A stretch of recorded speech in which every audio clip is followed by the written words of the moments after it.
नमस्कार, मैं डॉक्टर रजनीश कुमार आप सभी का एक बार फिर से हार्दिक स्वागत करता हूं और उम्मीद करता हूं कि जो भी विद्यार्थी ईएमआरएस, टीजीटी, पीजीटी हिंदी की तैयारी कर रहे हैं, उनकी तैयारी बहुत अच्छी चल रही होगी और वो अपने सभी पाठ्यक्रम से रिलेटेड बिंदुओं को देख लिए होंगे और जो भी प्रैक्टिस से इस चैनल पर प्रस्तुत किए जा रहे हैं, उनको समय निकाल कर देख भी रहे होंगे।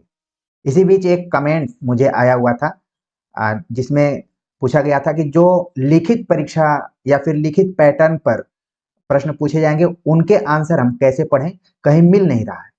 तो जब हम शुरुआत में पीजीटी ईएमआरएस के पाठ्यक्रम को देखे थे, हिंदी के पाठ्यक्रम को डिस्कस किए हुए थे, तो इसमें आप लोग भी याद कीजिए खंड क, खंड ख और ग, तीन भागों में इसको बांटा गया है।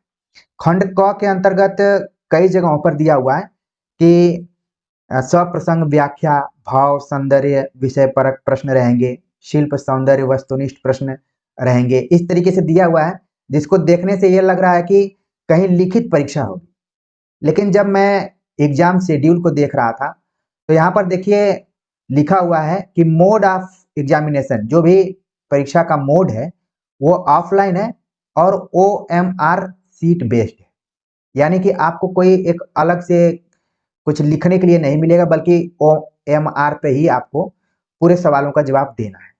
तो एक नज़र में तो ये लग रहा है कि आपको एमसीक्यू आधारित प्रश्नों की ही तैयारी करनी चाहिए, जिस तरीके से अन्य परीक्षाएं होती हैं। अब ये सिलेबस में कैसे दिया गया है, या तो ये पुराने पैटर्न पे सिलेबस तुरंत अपलोड किए कर दिया गया होगा, या फिर इसको रिवाइज नहीं किया गया होगा कि क्या है। लेकिन देखने से तो ये लग रहा है कि ये ओएमआर सीट बेस्ड होगा और एमसीक्यू लेवल के ही पेपर रहेंगे। नीचे देखिए कई लिंक्स दे दिए गए हैं, जिसमें कि Eklavya model residential school principal का दिया हुआ है, पोस्ट ग्रेजुएट टीचर का, ठीक है, ट्रेन ग्रेजुएट टीचर का। तो इसको अगर आप क्लिक करते हैं तो एक लिंक खुल रहा है, ठीक है। और यहाँ पर बताया जा रहा है कि जो भी आप अपना application number, date of birth, security pin number ये सब डालेंगे, फिर सबमिट करेंगे तो आपको आगे का प्रोसेस दिखाई पड़ेगा। लेकिन ऊपर लिखा है this is not the admit card. जो निकलेगा वो आपका वास्तविक रूप से एडमिट कार्ड नहीं होगा, शायद इससे कुछ आगे की जानकारी हो कि आपका सेंटर कहाँ है, क्या है, ठीक है। तो इसको भी आप लोग देख लीजिए। लेकिन अगर आपके मन में आ रहा है कि कहीं पेन से आपको लिखने वाला एग्जाम होगा, तो मेरे ख्याल से इस तरीके का एग्जाम नहीं होगा, क्योंकि ओएमआर सीट लिख दिया हुआ है, तो वही हो सकता है। तो कई विद्यार्थी इसको लेकर बहुत परेशान हैं, तो मेरे ख्याल से नहीं होना चाहिए। और बाकी आप जो भी पेपर दिया गया है या फिर सिलेबस दिया गया है, उसमें जनरल अवेयरनेस से रिलेटेड क्वेश्चन रहेंगे, रीजनिंग एबिलिटी, नॉलेज आईसीटी से रिलेटेड रहेगा, टीचिंग एप्टीट्यूड, और न्यू एजुकेशन पॉलिसी से भी रहेगा, जनरल इंग्लिश और जनरल हिंदी।